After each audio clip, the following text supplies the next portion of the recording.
할렐루야.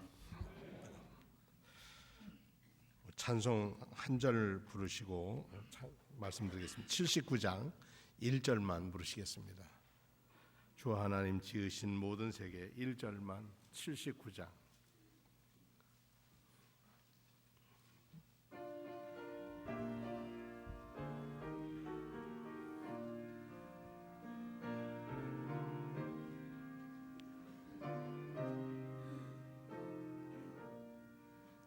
주 하나님 지으신 모든 세계 내 마음속에 그리워 볼 때 하늘의 별 울려 퍼지는 뇌소 주님의 권능 우주에 찬네 주님의 높고 위대하심을 내 영혼이 찬양하네 주님의 높고 위대하심을 내 영혼이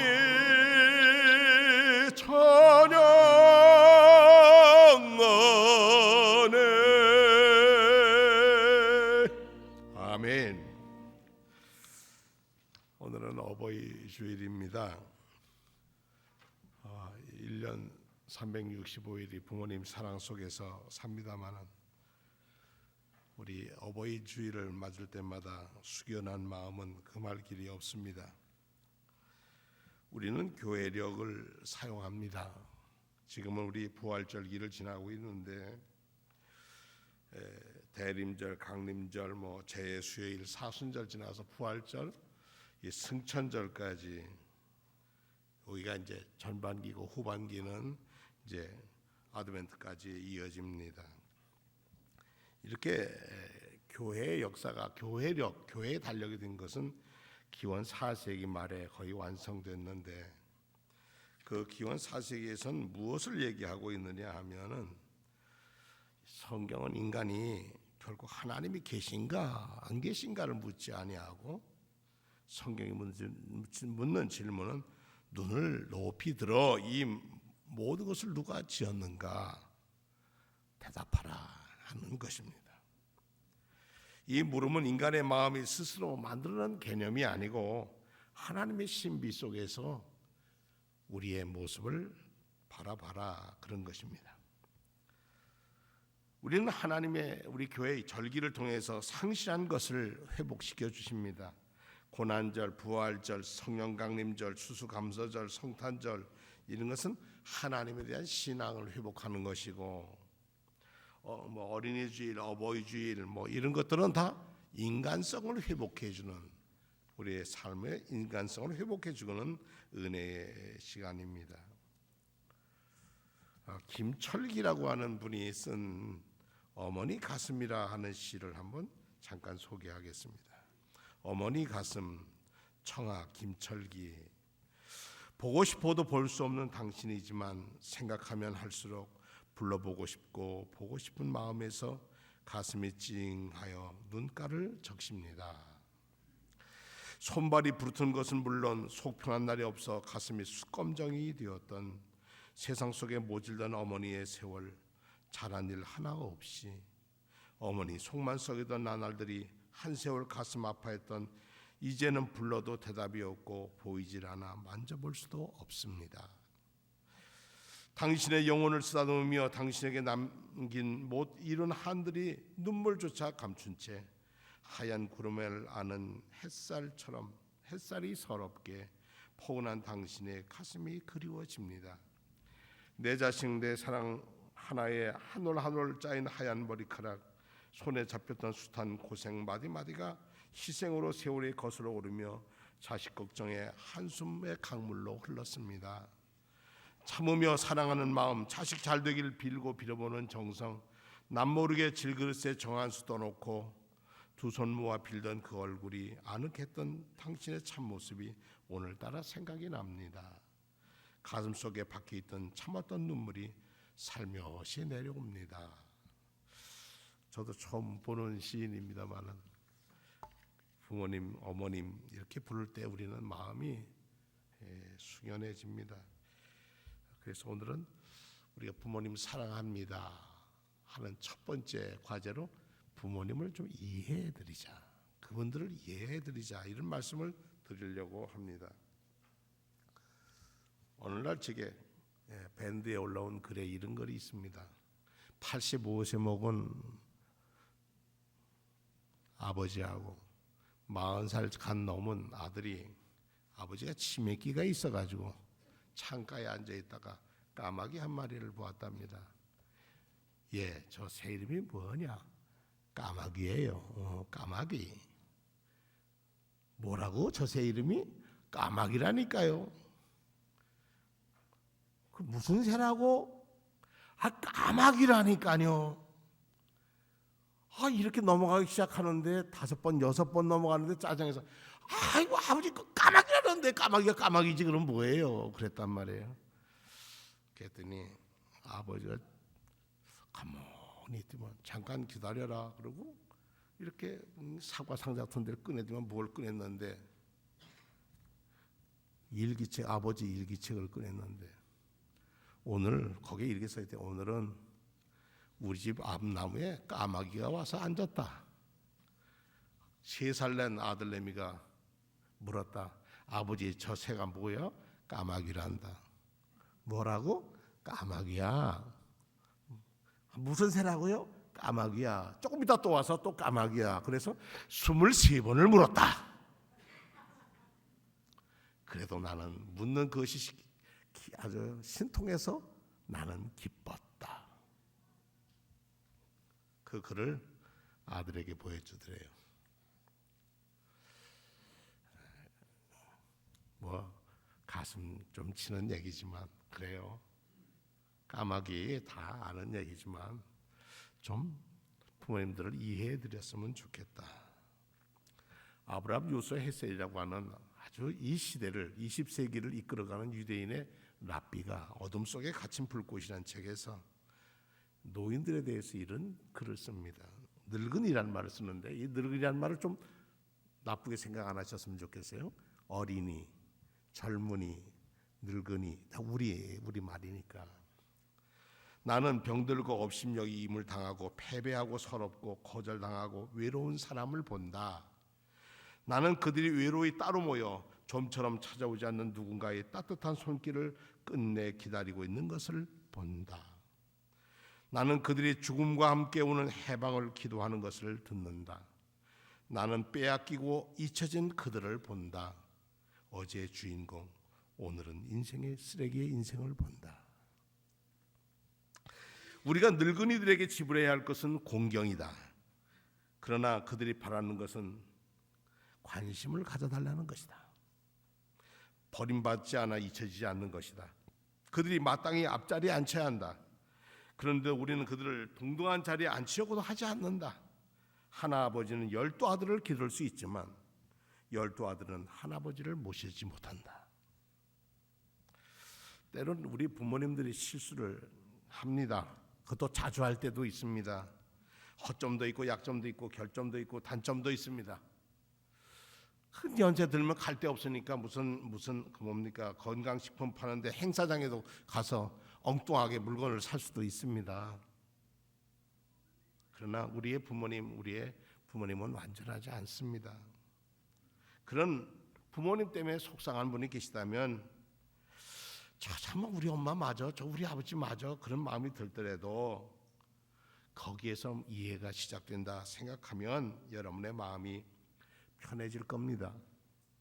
예수님께서 예루살렘 성전에 올라가서 유월절을 지키고 올라오는 길에 예수님은 떨어졌습니다.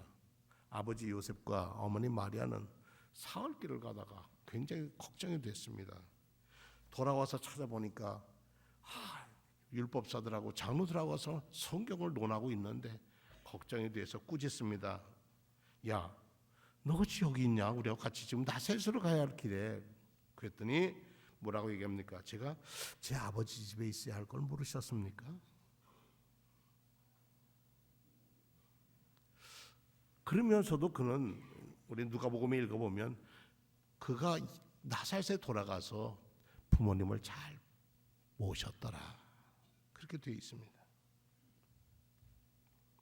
일전 제 친구가 이런 길을 보내왔습니다. 어느 꽃가게 꽃을 파는 어버이날이니까 꽃 파는 가게 밖에다가 프랭카드를 붙였는데 꽃으로 퉁칠 생각을 하지 마라 엄마 이래 쓴 거예요. 꽃으로 퉁칠 생각하지 마라. 퉁칠 안 한 말은 요즘 쓰는 말입니다. 퉁친다는 거예요. 너 이 꽃 하나 달아주고 퉁치지 마라. 그런 얘기죠. 그래서 그 밑에 제가 답을 달았습니다. 달아드릴 가슴이 없어 웁니다. 그랬더니 누가 그 밑에 또 토를 달았습니다. 잘해드리겠다는 생각은 드나 기회가 없네요. 예수님이 이 땅에 오셔서 제일 먼저 하신 기적, 성경에는 그렇게 기적을 얘기할 때 가나 혼인잔치입니다. 요한복음 2장에 나오지요. 친척집이었다는 거예요. 예수님은 어머니는 먼저 가서 그 집 잔치를 잘 돌봐주고 있고 제자들과 함께 예수님이 늦게 가셨는데 잔치는 됐는데 아마 며칠 지났는지 모르겠어요. 보통 잔치 일주일 하니까 가나안 사람들은 야 아들 예수 보고 큰일 났다. 이 집에 포도주가 떨어졌구나. 그랬더니 아들 예수의 대답이 아유 어머니 제겐 아직 그럴 만한 때가 아닙니다. 하고 거절을 합니다. 그런데 그 어머니 마리아는 대단한 믿음의 소유자였습니다. 그 얘기 듣기 왜 못 들었겠어요? 근데 하인들한테 뭐라면 너희가 이분이 무슨 말씀을 하든지 그대로 행해. 그러고 가버리신 거예요. 예수님이 어머니가 하는 일이 어머니 제때가 아니라는데요. 그러고 좀 그러고 싶은데 어머니는 뭐예요? 마리아 어머니 마리아는 우리 아들이 해결할 거야 믿으면서 떠난 거예요. 예수께서 저희에게 이르시기를 항아리에 물을 채우라 하니 아구까지 채웠다. 가득 채웠다. 그리고 떠다 주라고 했더니 그게 뭐가 되었더라? 포도주가 되어 있더라. 근데 연회장은 물로 된 포도주를 먹고 어이구 아직까지도 이래 좋은 포도주 난 게 두었네 그렇게 말하더라. 그런데 그것이 물이 포도주 된 건 누가 알더라? 하인들은 알더라.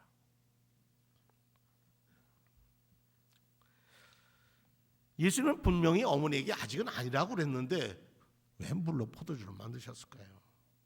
그것은 어머니를 어머니로 인정했기 때문입니다. 어머니의 권위와 존경을 다했던 거예요. 아마 마리아 당신은 제 어머니입니다. 그런 마음으로 기적을 행하셨을 겁니다. 주님은 참된 효라고 하는 게 뭘까? 사람들 앞에서 어버이를 존경하는 마음. 자기 부모를 남들 앞에서 깎아내리면 자기는 더없이 천한 사람이 되어버리고 마는 거죠. 2014년 우리나라는 별일이 인기가 없습니다만 미국 NBA 농구 그러면 아주 대단합니다.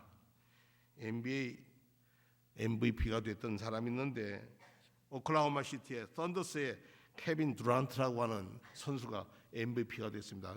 농구 제일 잘하는 챔피언으로 꼽힌 거죠. 이 두란트라고 하는 사람은 마이애미 팀의 히트에 레브론 제임스에게 매년 밀려서 2등만 했어요. 2등만. 그러다가 어떻게 하다가 이번엔 2014년에는 MVP가 됐습니다. 미국인 영웅이죠. 다 대단한데 이제 파티도 하고 방송 인터뷰도 하고 그러는데 그 수상식에서 23분 동안 두란트가 연설을 합니다. 재밌는 얘기하고 그의 어머니 완다 프레티도 그 자리에 앉아 있었습니다. 한참 얘기를 다 하고 맨 마지막에 마지막으로 제가 하고 싶은 얘기가 있는데요. 그리고서는 아파 있는 어머니를 딱 쳐다보고 있는 거예요. 엄마, 저를 여기까지 오도록 도와주셔서 고맙습니다. 우리를 믿어주시고 길거리에 헤맬 때 옷을 처박을 때도 운동하기 싫을 때에도 가방에다 다 옷을 챙겨주고 내게 음식도 차려주고 그래도 당신은 먹지 않고 기다리고 있고 근데 음식을 만들어 먹지 않고 알고 보니까 당신은 배고픈 채로 잠드셨습니다. 당신의 희생이 우리를 만들었습니다. 눈물을 흘리면서 자기 어머니, 당신의 진정 리얼 MVP입니다. 당신이 진정한 MVP, 제가 아니고 어머니입니다. 뭐 박수가 나오고 난리가 났어요. 씩씩하게 자기가 한참 자기가 자랑하고 MVP 된 걸 기뻐했는데 맨 마지막에는 진정한 MVP는 내가 아니고 어머니 당신입니다. 영광을 어머니에게 돌리는 거예요. 제가 동영상을 봤는데요, 어머니가 어쩔 수 없어 아니다 그러고 있는 거예요. 우리는 부모님을 이해해드려야 됩니다. 세 번째로 우리는 부모를 돌볼 줄 알아야 합니다. 노인을 돌보는 일은 최고의 특전이라기보다는 하나의 자애로운 행위라고 간주합니다. 십계명이라고 하는 우리 예수 믿는 사람은 꼭 지켜야 할 법, 십계명이라는 불멸의 법에서 이스라엘 하나님은 나를 위하라, 나를 공경하라고 말씀하지 않으셨습니다. 대신에 내 아버지와 어머니를 공경하라, 아버지와 어머니를 공경함이 없이는 하나님 공경이 없다, 이렇게 말씀하십니다. 우리가 죄인이라는 게 왜 죄인입니까? 무슨 나쁜 짓을 해서 죄인이기보다도 하나님의 계명을 지키지 않으면 죄인 아니겠습니까? 사랑은 돌봄을 통해서 이루어진다고 합니다. 에릭 프롬이라는 사람이 그런 얘기를 했어요. 사랑은 돌봄이라고요. 어버이를 사랑한다는 것은 그분을 돌아보아 주는 겁니다. 어린 시절에 어버이가 나를 돌아보준 것처럼, 돌보아 준 것처럼 예수께서도 그 사랑을 보고 물로 포도주를 만드신 겁니다. 그리고 오늘 본문에 보니까 예수님이 십자가에 못 박혔는데 자기가 어머니를 돌볼 수가 없게 됐습니다. 육신의 어머니를. 어머니 보세요, 접니다. 이번은 어쩔 자기가 할 수가, 지금 못에 달려서 공중 매달려 있는 그가 요한에게 이릅니다. 보라, 네 어머니다. 생의 마지막 순간에 예수님은 어머니를 요한에게 맡깁니다. 요한 부탁해, 우리 엄마 부탁해. 요한복음 19장 27절에 읽어보니까 그 제자가 이르되 보라 내 어머니라 하신대 그때부터 그 제자가 자기 집에 모셨다. 에베소에서 예수님의 어머니 마리아는 일생을 보냅니다. 그 일생을 섬겨 보신 사람이 사도 요한이었습니다. 마지막으로 네 번째로 우리 부모님을 좀 용서했으면 좋겠습니다. 이런 얘기하면 조금 이상하죠. 어버이를 사랑하는 가장 귀한 용기는 용서입니다. 사랑의 최절정은 용서지요. 부모들의 잘못이 있거든 여러분들 용서하십시오. 언젠가 입양아 출신으로 30살 된 변호사가, 미국에 있는 변호사가 한국을 찾아와서 인터뷰하는 걸 보았습니다. 입양한 지가 하도 오래되어서 찾을 길도 없고 찾을 길도 없었는데 그냥 한국을 방문해서 여러 번 찾아서 어머니 생모를 찾았습니다. 그런데 그 어머니가 안 만나겠다는 거예요. 왜냐? 딸을 내버린 죄인이 어떻게 딸을 만나? 딸을 내버린 죄인인데 내가 어떻게 아이를 만나냐? 난 못 만나겠다. 그런데 그 딸이, 변호사가 편지를 써서 이 편지를 좀 갖다 달라고. 근데 그 편지에 이렇게 썼답니다. 어머니, 당신은 이 지구상의 유일한 나의 엄마입니다. 왜냐하면 하나님이 나를 이 땅에 태어나도록 만드신 생명의 통로가 엄마이기 때문입니다. 그 이유 하나만으로도 당신은 나의 엄마가 될 자격이 충분합니다. 어린 핏덩어리를 버려서요, 외국 땅에서 왕따 당하고 서름 당하고 괴로움 당하던 것, 그런 분이었지만, 그리고 자기가 이제 30살이 되어서 자기를 낳아준 그분을 찾으면서 내 어머니라는 거 하나, 어떤 조건으로 나를 버렸는지 그거는 몰라도 나는 그거 잊겠다. 이런 사랑의 용서가 부모를 더욱 부모 되게 하는 겁니다.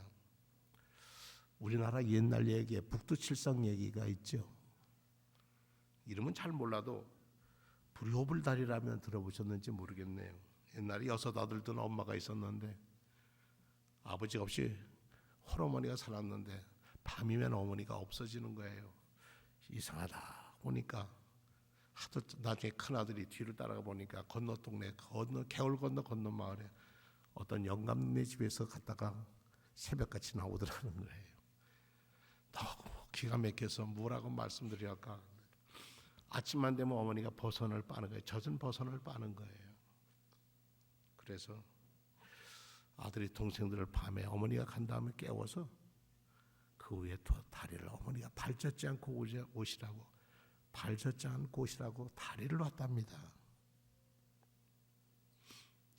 그게 불효불달이랍니다. 어머니가 어느 날 보니까 다리가 놓여서 건너오는데 젖지 않고 건너와서 너무 고마워서 이렇게 기도했답니다. 하나님, 이 고마운 다리를 내준 사람에게 이 사람이 살다 죽었던 하늘의 별이 되게 해주십시오. 그렇게 복을 빌었답니다. 누가 다리를 놨는데? 자기 아이들이. 그래서 몰랐답니다. 그들이 죽어서 6개의 별은 아들의 별이고 북두칠성이 다리처럼 생겼는데 그 중에 제일 작은 별은 칠성 7별이니까 엄마의 별이랍니다. 이런 얘기는 우리나라 여러 곳에서 들려오는 전설이지만 부모님을 용서하며 사랑할 수 있는 길이 없을까? 혹시 우리 마음에 부모로서 자식에게 아쉬웠던 것, 자식이 부모에 대해서 용서해 못한 것이 있다면 이 어버이 주일에 용서하자. 그것이 효도라는 일입니다. 사랑하는 성도 여러분, 내 어버이를 이해하라. 내 어버이를 사람들 앞에서 자랑해라. 내 어버이를 성심껏 모시라. 내 어버이를 진심으로 용서해라. 이런 속에서 우리는 2014년 15년 어버이날이 우리가 어버이 될 때에 부끄럽지 않도록 우리 자신을 살펴야 할 것입니다. 예수는 십자가 곁에 있는 그의 이 어머니와 이모와 글로바의 아내 막달라 마리아가 서 있는 것을 보시고 자기 어머니와 사랑하는 제자가 옆에 있는 걸 보고 여자여 보소서 아들이니이다 하고 또 그 제자에게 이르길 보라 내 어머니라 하신데 그때부터 그 제자가 자기 집에 모셨다. 여러분의 가정이 이런 아름다운 모자간의 사랑이 꽃피고 열매 맺어 하나님께 영광 돌리기를 축원합니다.